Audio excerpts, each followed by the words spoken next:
नमस्कार, बिहार मिथिला न्यूज़ में आपका स्वागत है। मैं मनोज। देखिए, अभी चुनाव भले ही यहाँ 2025 में हो रहे हों, लेकिन रणनीति और राजनीति पहले से ही तैयार हो गई है। आखिर कौन सा ऐसा दल है और कौन से घटक दल किसको सीट मिलेगा, इस पर चर्चा तेज हो गई। घटक दलों में ही ज़्यादा चल रहा है। हम बता दें कि झारखंड चुनाव में जो महागठबंधन वो आपस में तालमेल उनका टूट रहा है। हमारे साथ ललित सहनी जी जो हैं, जो वीआईपी हैं मुकेश सहनी की पार्टी से, और मुकेश सहनी ने दरभंगा के अधिकतर सीटों पर अपना दावा ठोक दिया है। ललित जी, मुकेश सहनी आए थे, उन्होंने कहा था कि हम कितनी सीटों पर लड़ रहे हैं आप वीआईपी लगभग 5 से 6 सीटों पर दरभंगा में प्रयोग करना चाहती है और चुनाव लड़ेगी। हमारी महागठबंधन से बातचीत चल रही है।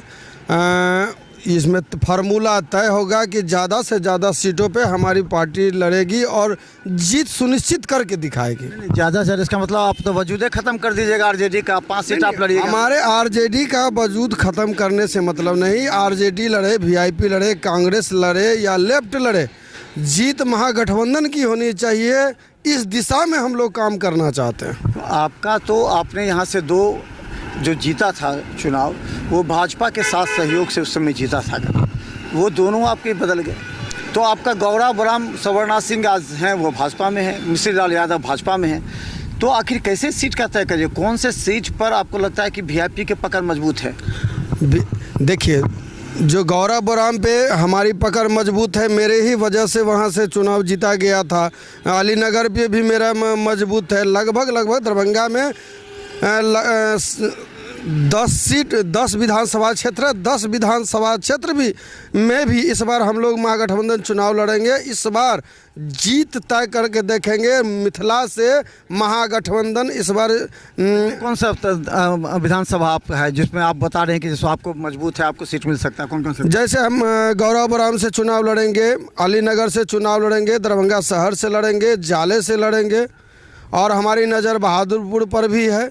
4 जगह जी, हायाघाट भी है। कहा जाता है कि जो सहनी वोटर जो हैं वो एनडीए के साथ रहते हैं, इसीलिए मुकेश सहनी लोकसभा में एक भी सीट नहीं जीत पाए। तो सहनी समाज जाति को लेकर के अगर तेजस्वी यादव आपको लाते हैं, आपको तो बेस जाति है, सहनी को लेकर के वीआईपी पार्टी मुकेश सहनी भी बोलते हैं कि हम उनकी लड़ाई लड़ रहे हैं।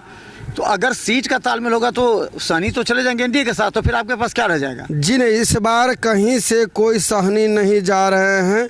ये सिर्फ बरगलाने की बात हो रही। आप लोकसभा का चुनाव देखे होंगे, पहले 5 लाख 7 लाख 8 लाख से एक लोकसभा में जीता करते थे, अब हजारों में सिमट गए हैं।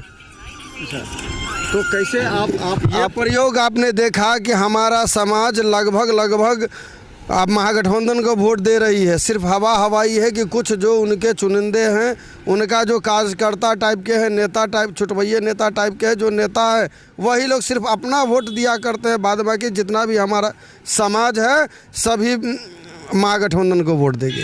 अच्छा, एक चीज़ बात और सवाल है कि आप 5 आप लीजिएगा, 5 आरजेडी, तो कांग्रेस क्या करेगी? कांग्रेस आपस में हम लोग बैठ के तय करेंगे कि भाई किस सीट पर कौन आदमी लड़ेंगे। ये अभी खुलासा नहीं होनी चाहिए। हम लोग आपस में हमारा कोई वीआईपी का तो कोई प्रखंड पंचायत स्तर पर कोई काम नहीं। देखिए, जन सुराज पूरा लड़ रही है। अगर दरभंगा में जन सुराज लड़ती है और अगर वीआईपी किसी को दे देती है सीट, आप करें बद्रीपुर में लड़ेंगे, यहाँ से बद्रीपुर में लड़ेंगे तो पूरा मुस्लिम वोटर तो शोएब खान के साथ चला आएगा, तो शोएब खान की जीत हो सकती है जन सुराज की। ऐसा कुछ नहीं है। कोई भी जो है मुस्लिम वोट उस पर नहीं, जन स्वराज को कोई वैल्यू अस्तित्व नहीं है। वो अभी आई है किसी मुस्लिम चेहरा दे देने से एक मुस्लिम अगर उनको वोट दे, ऐसा कुछ भी नहीं है। मुस्लिम महागठबंधन को वोट करती आई है और महागठबंधन को ही करेगी। आपको लगता है कि जब उतरेगी वीआईपी तो किससे टक्कर होगा? बीजेपी से टक्कर होगा कि जन स्वराज से टक्कर होगा? किससे आप लोग को लगता है? देखिए, जन स्वराज का तो ऐसा कुछ भी नहीं है, टक्कर तो भाई बीजेपी से ही होगा। तो हम बता दें, ललित सहनी हैं जो जाले विधानसभा से अपना दबदबा बनाने का प्रयास कर रहे हैं और क्षेत्र में काम कर रहे हैं। लेकिन अब सवाल ये है कि अगर 5 सीट वीआईपी लेती है दरभंगा से तो कांग्रेस क्या करेगी और किस तरह तेजस्वी यादव बात मान जाएंगे कि हाँ मुकेश सहनी को 5 सीट दे दिया जाए। 5 सीट अगर देते हैं तो दरभंगा शहरी विधानसभा को लेकर के ज़्यादा है, क्योंकि सभी जगह जन सुराज एक ऐसा मजबूत स्तंभ बन के खड़ा हो रहा है कि अगर थोड़ा सा भी बिखरा हुआ तो वोट बैंक ट्रांसफ़र हो सकता है, जिसमें लगे हुए हैं प्रशांत किशोर। तो देखते रहे बिहार मिथिला न्यूज़, क्योंकि हर विधानसभा बार हम आपको दिखाएंगे कौन कौन संभावित प्रत्याशी है जिसकी चर्चा क्षेत्र में है, ये हम आपको लगातार दिखाते रहेंगे। देखते रहे बिहार मिथिला न्यूज़। यूट्यूब में सब्सक्राइब कीजिए, GTPL और सिटी केबल चैनल पर 24 घंटे मौजूद हैं। धन्यवाद।